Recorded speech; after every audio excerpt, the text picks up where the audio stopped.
quiero darte, para terminar, unas pautas sencillas para gestionar de forma correcta tus emociones.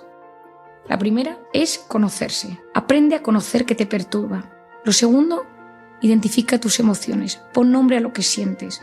El tercero, busca ser asertivo. Di lo que piensas sin herir. Cuarto, no tengas miedo a convertirte en tu mejor versión. Aprende a sacar lo más valioso de tu interior. 5.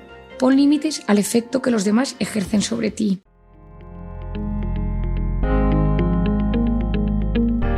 Quien se traga las emociones se ahoga. Ya lo dice un refrán español. Quien mucho traga, al final se ahoga. Hemos ido descubriendo la importancia que tienen los pensamientos y emociones en nuestra salud y nuestra conducta. Veamos un ejemplo concreto.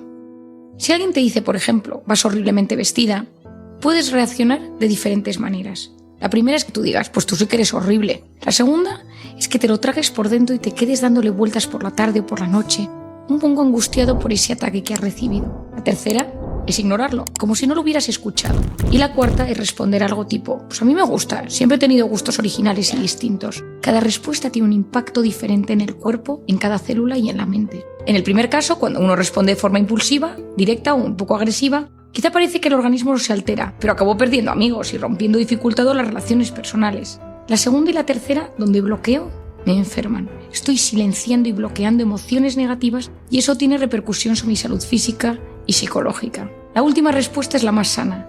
No siempre es posible actuar y responder de la mejor manera posible. A veces la propia personalidad o las circunstancias nos hacen actuar de la forma inesperada o inadecuada y solo somos conscientes de ello tiempo después. Muchos han vivido en una sociedad que les ha incitado a bloquear o anular las emociones.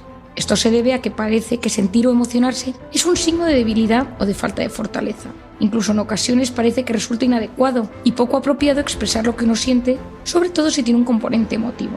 Los que nos dedicamos al mundo de la mente y de las emociones sabemos que reprimir una emoción equivale a no aceptarla. Se quedan encajadas y enquistadas en el subconsciente. Lo lógico es que afloren de una u otra manera en nuestra vida, perturbando entonces profundamente nuestro equilibrio. Esto sucede muchas veces en las relaciones de las mujeres con sus madres o durante su infancia, que se quedan embarazadas y van a tener un bebé.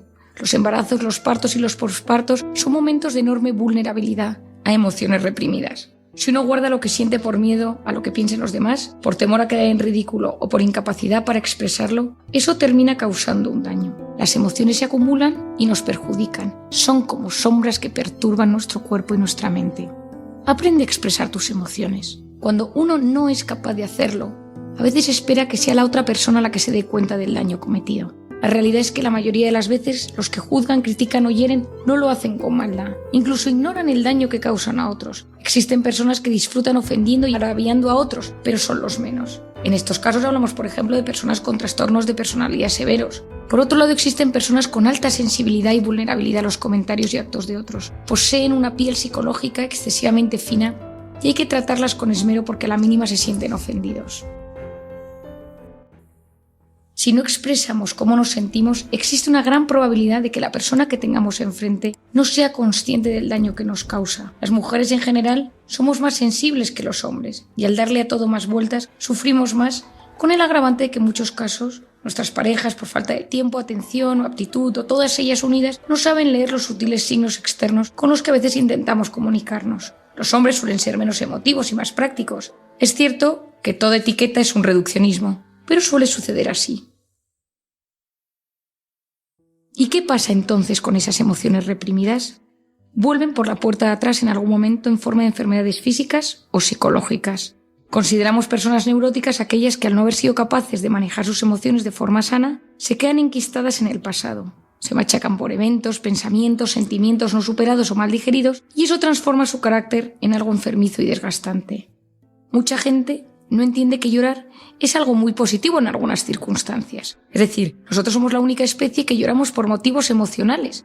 Cuando alguien observa a otro llorar es frecuente que se activen en el interior del observador emociones o conductas prosociales que le llevan a empatizar con él. Por lo tanto, cabe pensar que en algún momento de la historia, en la evolución del Homo sapiens, las lágrimas se transformaron en una forma de expresión del estado emocional de la mente.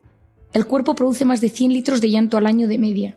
Si pensamos en todas esas personas que no recuerdan la última vez que lloraron, existen para compensar a otros que lloran litros y litros de lágrimas. Existen 3 tipos de lágrimas: las basales, que mantienen la hidratación del ojo. Luego existen las protectoras, que brotan ante agresiones físicas, motas de polvo o gases, y luego las emocionales.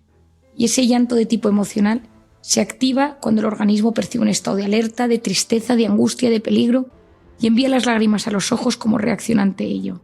De igual modo se produce un aumento del ritmo cardíaco y un sonrojo de las mejillas. William Frey, el investigador, estudió hace unos años el componente bioquímico de la lágrima tras llorar de forma intensa por angustia o tristeza. ¿Y sabéis lo que encontró? Niveles elevados de cortisol. Esta es la razón por la cual, tras un ejercicio de llanto, uno se siente liberado. Descarga tensión y desasosiego al deshacerse de cantidades importantes de cortisol. ¿Qué pasa si bloqueamos las principales emociones? Cuando las emociones se transforman en enfermedades físicas, estamos ante lo que se denomina enfermedad psicosomática. Psique, mente y soma, cuerpo. Una enfermedad psicosomática es una afección que se origina en la mente, pero desarrolla sus efectos en el cuerpo. Cuando una persona pasa por una situación de vergüenza o de bochorno, se enrojecen sus mejillas. Es un acto involuntario y no se puede alterar de forma consciente. En una discusión entre dos personas, puede subir la presión arterial. Antes de una conferencia, un examen, una exposición, uno puede sentir taquicardia o hiperhidrosis, eso es sudar en exceso. La gente que sufre de estrés crónico, ansiedad o depresión, en un porcentaje alto padece síntomas físicos, migrañas, dolores de espalda, contracturas, alteraciones gastrointestinales o vértigo, mareos, hormigueos. El problema surge cuando la enfermedad que se instala en el cuerpo es de mayor gravedad, desde gastritis, úlceras, enfermedades neurológicas o oncológicas. No olvidemos algo muy importante. Mucho antes de enfermar, el cuerpo nos ha ido mandando señales de alerta en forma de molestias, debilidad o dolencias. La enfermedad en estos casos es un mensaje que nos envía el cuerpo que no cesa de comunicarse con nosotros ansiando lograr el equilibrio y la paz. Al vivir en la era de la velocidad y de las prisas, donde todo se desarrolla a un ritmo tan intenso, no conectamos con nuestro interior y no sabemos o no podemos dar voz a esos síntomas que nos están alertando de que algo no funciona. Esos indicadores son fundamentales para evitar la enfermedad o al menos frenar el empeoramiento de los síntomas. El cuerpo posee una doble función.